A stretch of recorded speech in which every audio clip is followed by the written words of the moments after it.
Le patron de la diplomatie russe, Sergueï Lavrov, a donné une conférence de presse ce vendredi matin. L'indéboulonnable ministre des Affaires étrangères de Vladimir Poutine continue de justifier l'offensive par un supposé génocide contre la minorité pro-russe dans l'est de l'Ukraine. Toutes ces années, nos collègues occidentaux ont constamment défendu le régime ukrainien, fermant les yeux sur les crimes militaires contre la population civile, fermant les yeux sur le meurtre de femmes, d'enfants, de personnes âgées, sur la destruction des infrastructures civiles et encourageant silencieusement le développement rapide du néonazisme et de la russophobie, ce qui a finalement plongé le pays dans la tragédie. Kiev fait des Occidentaux entièrement responsables de la situation. C'est également la ligne de défense de l'un des représentants des militants pro-russes en déplacement à Moscou.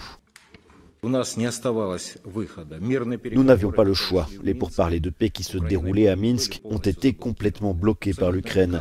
Le rejet absolu de toute forme de dialogue avec nous sur le site de Minsk, le rejet absolu du respect des obligations que l'Ukraine a signées auparavant. Voilà les circonstances qui ont conduit à la situation actuelle, lorsque nous nous sommes tournés vers la Fédération de Russie pour obtenir de l'aide. Selon Sergueï Lavrov, l'objectif de la guerre est toujours de faire chuter le gouvernement que Vladimir Poutine qualifie de nazi et de démilitariser le pays, en aucun cas d'occuper l'Ukraine.